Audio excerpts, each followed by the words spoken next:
What are the most common calls you get into the Poison Centre? So kids up until the age of about 1. Why don't you tell me? Let's have a guess. What do you think the most common would be? One of my favourite questions was, can you eat pineapple that's been in the fridge for a week? Oh, helpful. How interesting. You know? And the answer?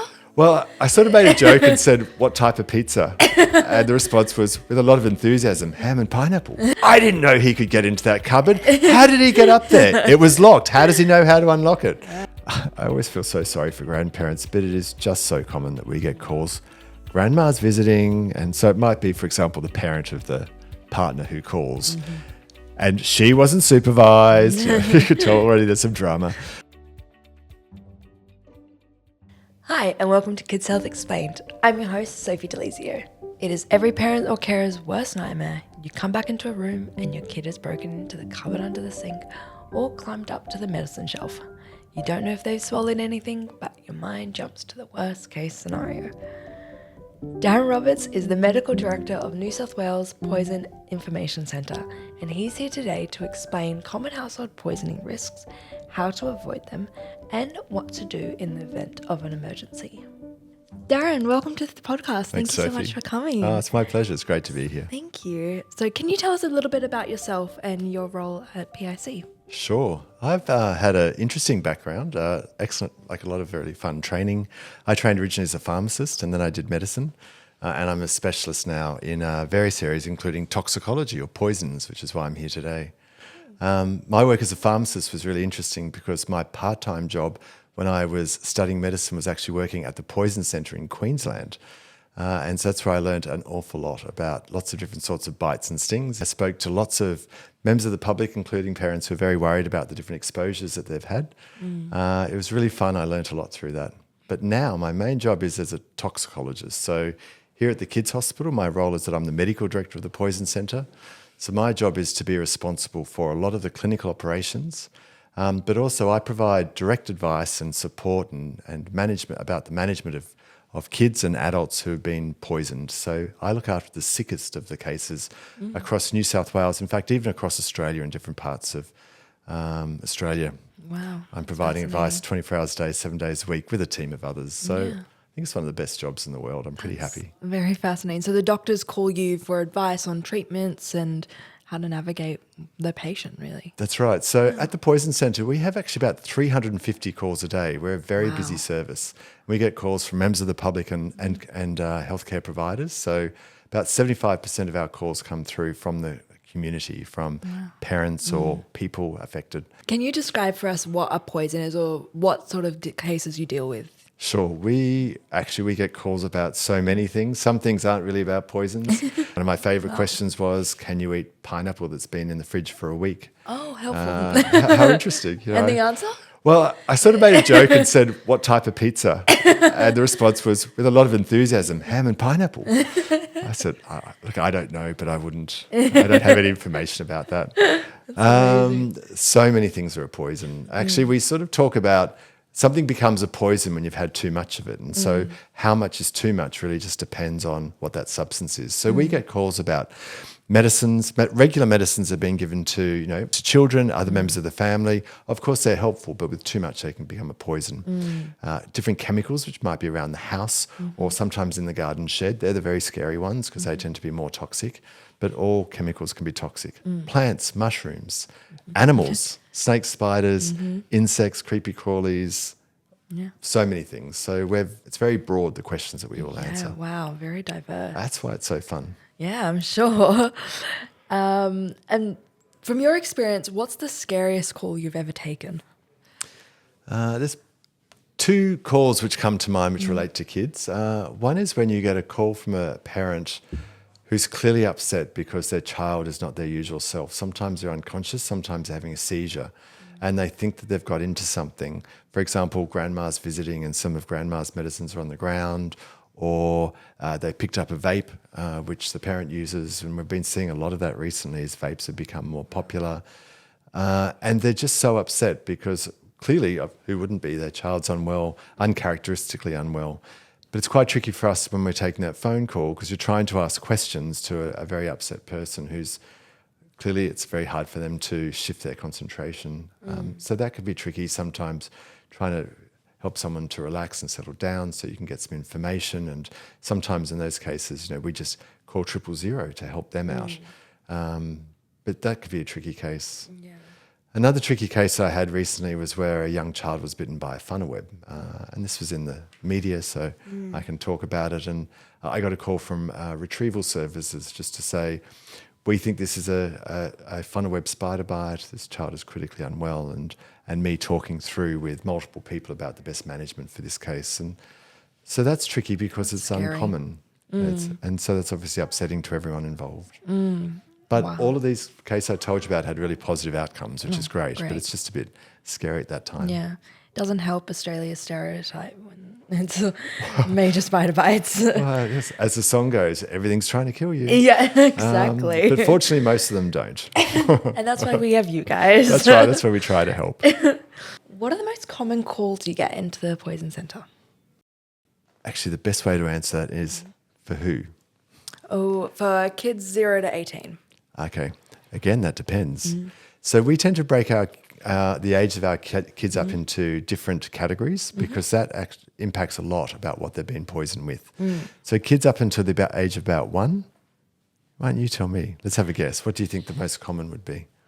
Well, I'm going to guess probably painkillers of some sort. They're not Exactly. really having much else at that point. Exactly. So, but kids also that age aren't able to get into poisons themselves. So generally it's actually more to do with something that's been given to them. And one of the most common reasons that we see poisonings in that age relates to the fact that there's two parents and one gives a medicine, then the other one comes on and gives it, then all of a sudden they realise there's been a double dose. Yeah.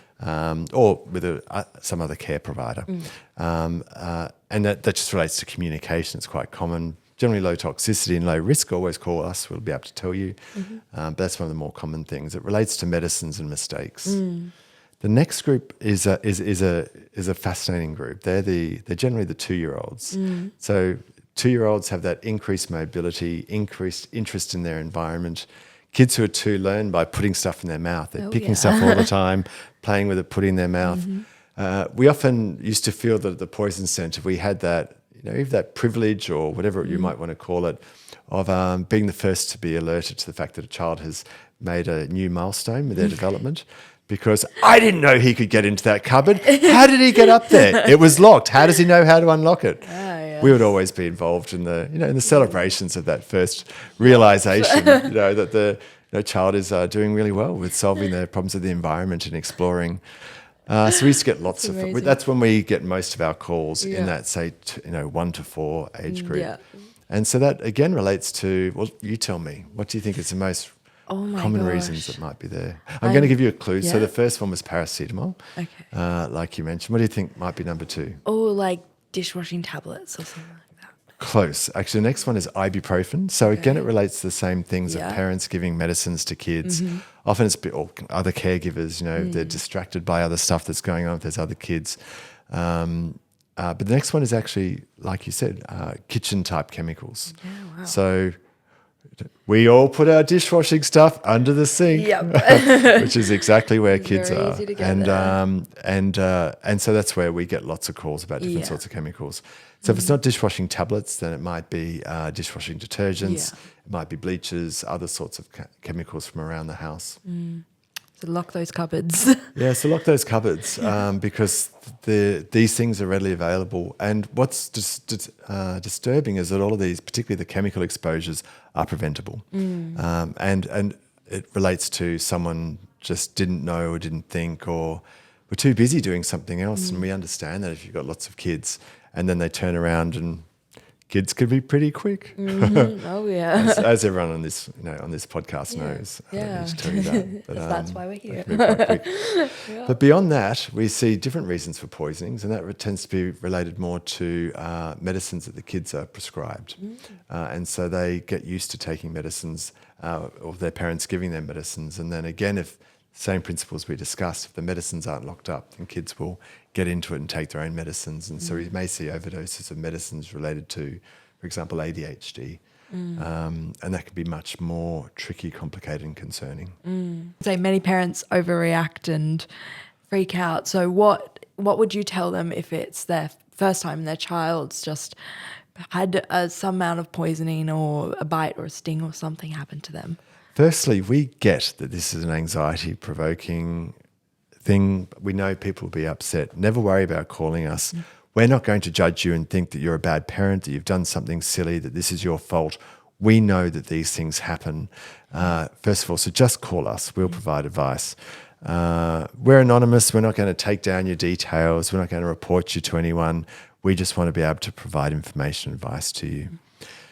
In general, though, my suggestions are a few things. Number one is, we know this so much in poisoning, prevention is the most important thing.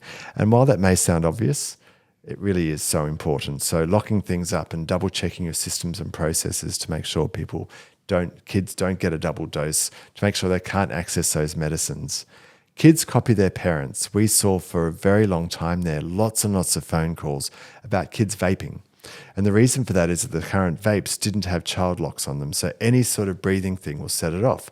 So we had hundreds of calls of kids picking up a vape like the parents and sucking on it and then coughing because they inhaled nicotine and whatever other chemicals were in there. So you need to be aware of the fact that kids will do this and lock it up. And if it's in your handbag or wherever it is, it's in the car. If you drop it, find it. Don't just leave it there because your kid will come along and copy you.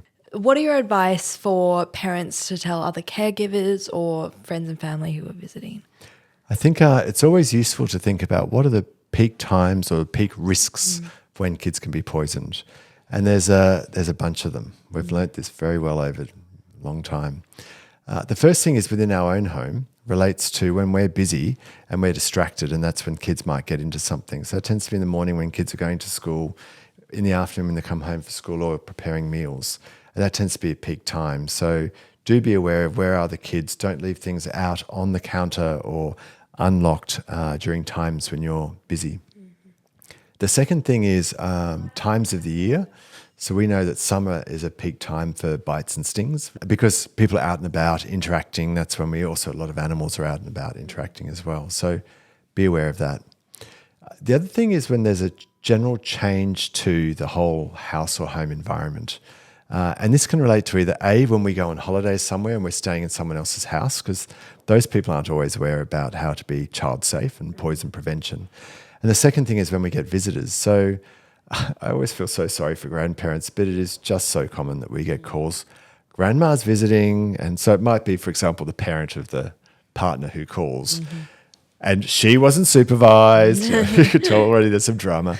But no, the grandparents visiting and they're used to leaving their medicines on a table because they don't need to worry about that. They take their medicines out of child-resistant containers, so they put it in their Dosset box so they remember to take it, which are very easy for kids to access.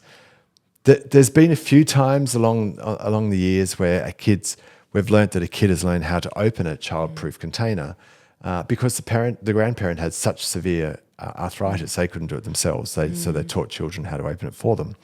So we need to be aware of the fact that there can be lots of unintended changes to usual processes that can mean that young kids now have access to poisons they wouldn't normally have access to. So it's a matter of being alert to these and maybe doing some inspections when people are staying or coming up with ways that, the kids can never go in that room. And that includes saying to the grandparent, never have a child in here, always come out, close your door. Those sorts of basic things, which goes back to the point I made before that prevention is just so important. And almost all poisonings can be prevented. That's the thing that's crazy. But we can only prevent if we know. And that's one of the reasons why it's so great to be here and have the opportunity of which to talk about why kids are poisoned, because then that gives people a chance to be alert to possible risks in their own home. Absolutely. And have those discussions with grandparents, caregivers, family, friends. So important. At the gym, at the coffee shop. Everywhere. At the library. In the car park. Oh, that's great. Thanks for listening to Kids Health Explained, a podcast brought to you by the Sydney Children's Hospitals Network. If you enjoyed this episode, please join us next time for the second part of my chat with Darren Roberts, where we talk about bites and stings. If you found this episode helpful, please like and subscribe and share it around to other parents or carers. You can find Kids Health Explained on all major podcast platforms. Thanks. Have a good day.